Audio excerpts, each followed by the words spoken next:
પોતાનું કાંઈક ભલું થાય એવું થાય. ગામડાની પરિસ્થિતિ અત્યારે બહુ કરપીણ બનતી જાય છે, બહુ વિકટ બનતી જાય છે. સરકાર લોકોના મતથી ચૂંટાયેલી હોય તો લોકોની વેદનાને સાંભળે અને સમજે. લોકોના આશીર્વાદથી, લોકોના પ્રેમથી, લોકોની લાગણીથી બનેલી સરકાર કેવી હોય? પંજાબમાં અને દિલ્હીમાં જ્યારે અમારી આમ આદમી પાર્ટીની સરકાર હતી અને અત્યારે પંજાબમાં આમ આદમી પાર્ટીની સરકાર છે, એ આમ જનતાના આશીર્વાદથી બનેલી સરકાર છે.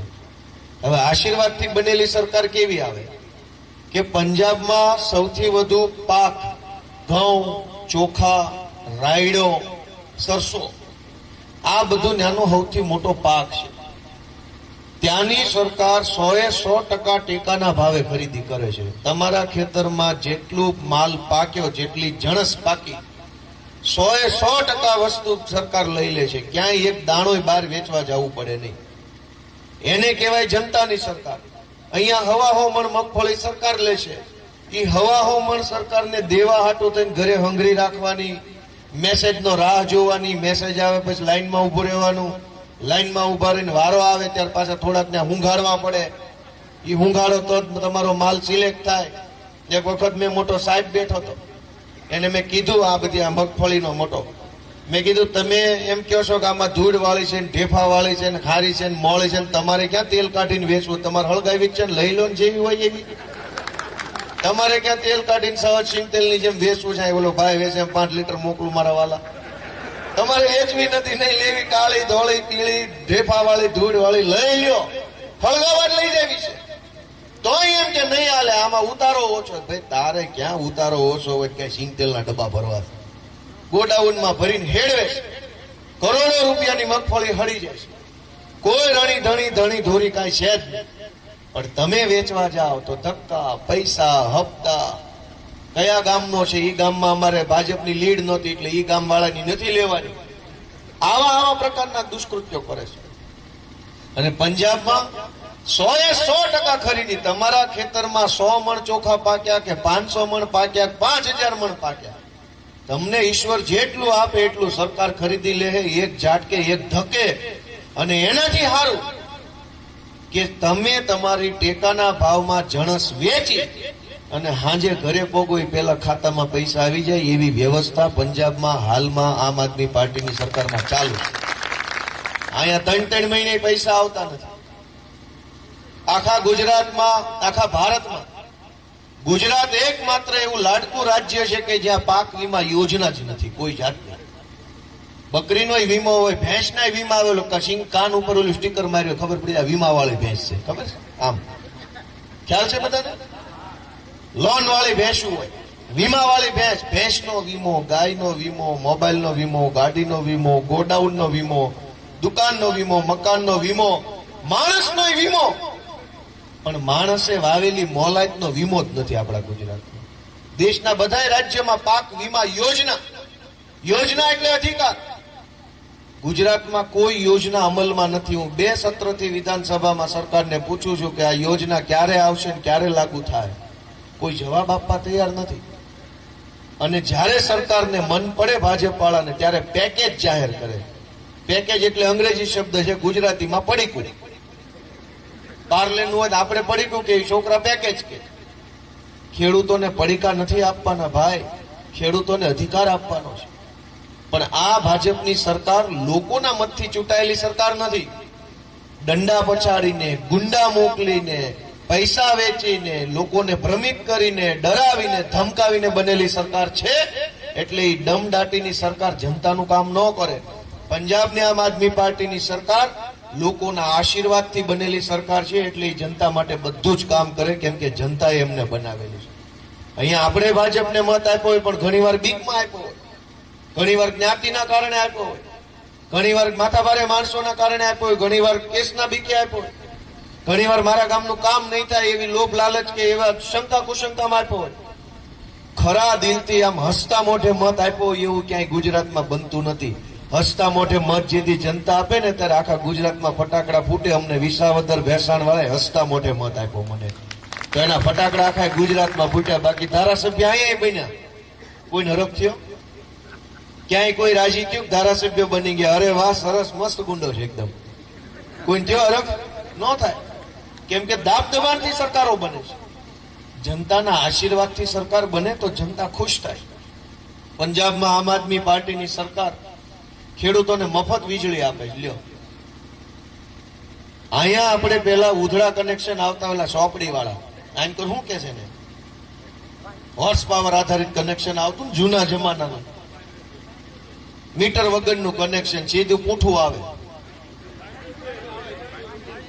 બાંધ્યું બિલ.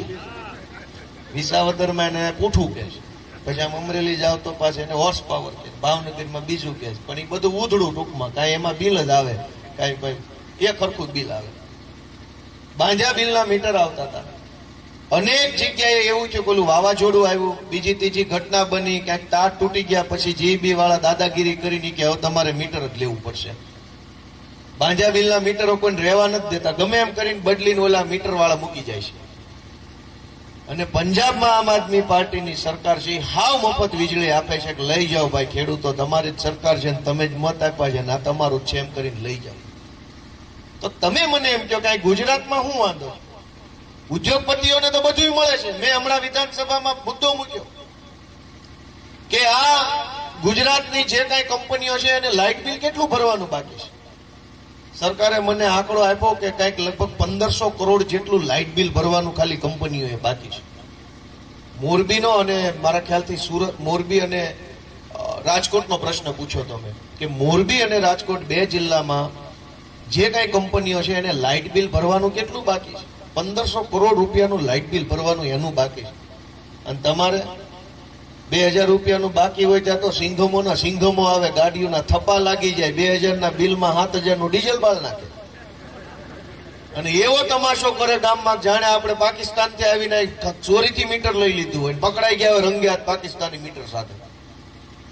હું તમાશો હાલે છે, હું ખેલ હાલે છે, એને બદલવા માટે હું તમારી પાસે વિનંતી લઈને આવ્યો છું કે અમે મહેનત કરીએ છીએ, નાના માણસો છે, ક્યાંક અમારી ભૂલ થતી હોય, ક્યાંક અમારો આવડત ઓછી પડતી હોય તો તમારે અમને ઘડવાના છે, તમારે અમને શીખવાડવાનું છે, તમારે અમને આગેવાન બનાવવાના છે ને આગેવાની હોપવાની છે, એવી વિનંતી કરવા માટે હું આવ્યો છું. આ અમારા બધા ઉમેદવારોને તમે આશીર્વાદ આપી અને ચૂંટણીની અંદર આગળ વધવાની તક આપો એવી મારી લાગણી છે. અને તમારા એક મતથી હું થાય એ કહું કે અમારી પાર્ટીમાં ચૈતરભાઈ વસાવા ધારાસભ્ય છે, તમે બધા લગભગ નામ સાંભળ્યું છે. મજા આવે છે એના કામમાં? હે 4 જણા પાડી, એનો ખૂબ ખૂબ આભાર. વાહેથી બધા પાડી. આમ થાય છે, શરૂઆતમાં 4 જણા જ હોય, પછી ઝટકો હરખો આવે છે. મારું એમ કેવું છે કે ચૈતરભાઈ વસાવા જે કામ કરે છે એ બધાને મજા આવે છે કે નથી મજા આવતી? પ્રવીણભાઈ રામ જે કામ કરે છે એમાં મજા આવે છે કે નહીં? આપણા સૌના લોકલાડીલા ઈશુદાન ગઢવી જે કામ કરે છે એમાં મજા આવે છે કે નહીં? હું તો અહીંયા શું જ ઉભો છું, આપણામાં કેમ થાય છે? મજા આવે છે? આ બધા યુવાનો આગેવાનો ગુજરાતની જનતા માટે લડે છે, અવાજ ઉઠાવે છે, જેલમાં જાય છે, એફઆઈઆર થાય છે તો પાછું પગલું નથી ભરતા. તમે અહીંયા એક ખાવણો ફાટસર ગામમાં દબાવશો ને તો અમારા ઈશુદાનનું, ચૈતરભાઈનું, પ્રવીણનું બળ અને મનોબળ બેય વધશે. એટલા માટે તમારે અહીંયા અમને મત આપવાનો. અમારી પાર્ટીમાં વિસાવદર વિધાનસભામાં ઉભો રહ્યો, હું હારી ગયો હોત તો અમારી આખી પાર્ટીનું મનોબળ વધ્યું હોત કે ઘટ્યું હોત? અને ઘટ્યું હોત તો આજે જે ખેડૂતોને, ગામડાના લોકોને એક સારો મજબૂત વિકલ્પ મળ્યો છે એ મળ્યો હોત કે ન મળ્યો હોત? ન મળ્યો હોત. વિસાવદરથી, ભેસાણથી, જુનાગઢ ગ્રામ્યમાંથી લોકોએ અમને મત આપ્યા તો એનો હરખ છે ને આખા ગુજરાતમાં ફેલાણો. ઓલું નથી કેતા મહેંદી વાવી માળવે રંગ ચડ્યો આખા ગુજરાતમાં, એમ. એટલે મહેંદી વાવી વિસાવદરમાં, મજા આવી આખા મલકમાં કે ભાઈ સરસ માણસ ચૂંટાઈ ગયો છે. પણ તમે અહીંયા મત આપશો તો બીજે નહીં એનો રંગ જાય પાછો કે મેં મત આપ્યો ફાટસરમાં એનો રંગ ચડ્યો વરાછા ગામમાં, સુરત સુધી. એવું નહીં થાય.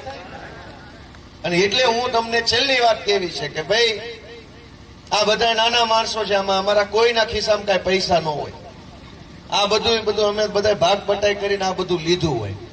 આ સભા પૂરી થાય પછી વાહે અમારે એ પાછો ડખો કરવાનો કે તારે કેટલા દેવાના મારે કેટલા દેવાના. હાવ ગરીબ પાર્ટી છે, પણ તમે અમને આશીર્વાદ આપશો, તમે અમારો હાવણો દબાવશો તો એ વાતની ગેરંટી છે કે તમને ક્યાંય ખર્ચો નહીં થવા દઈએ, 5 વર્ષ સુધી ક્યાંય લૂંટાવા નહીં દઈએ, ક્યાંય તમને ક્યાંય અન્યાય નહીં થવા દઈએ.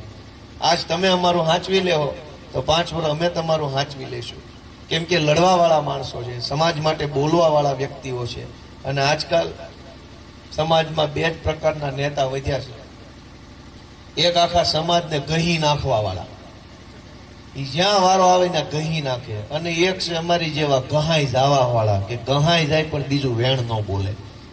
રાજકારણમાં પૈસા હાટું પાર્ટી બદલનારાનો જમાનો આવ્યો છે અને એની વચ્ચે અમે અમારી પાર્ટી ઊભા છે. અમે પાર્ટી બદલતા નથી. તમે જુઓ, 2 લાખ રૂપિયા આપે ને તો બોકડાની જેમ બેસાઈ જાય છે. માણાની કઈ વેલ્યુ નથી વધવા દીધી. 25 હજારમાં માણા વેચાઈ જાય છે. ગજડો મોંઘો આવે માણા કરતા. અત્યારે ગજડો લેવા જાવ તો 35,000 નો આવે, હારી બકરી લ્યો તો 12,000 ની આવે, ગાય લો તો 70,000 ની આવે. બોકડા ગજડા બકરા કરતા સસ્તામાં માણસો વેચાઈ ભાજપમાં વયા જાય છે. એવા સમયમાં એવા જમાનામાં અમે અહીંયા છાતી કાઢીને ગુંડાઓની સામે ઊભા છે. એ અમારી હિંમતની કદર કરતા હોવ તો હાવણો ધડાધડ દબાઈ દેજો અને ગંદકી સાફ કરવાની છે. આપ સૌએ આટલી શાંતિથી મારી વાત સાંભળી અને મને એવો વિશ્વાસ છે કે તમે મગજમાં ઉતારી છે આ વાત અને ચૂંટણી મતદાનના દિવસ સુધી યાદ રાખશો એવા ભરોસા સાથે આપ સૌનો ખૂબ ખૂબ હૃદયપૂર્વક આભાર. ભારત માતા કી, ભારત માતા કી, ભારત માતા કી.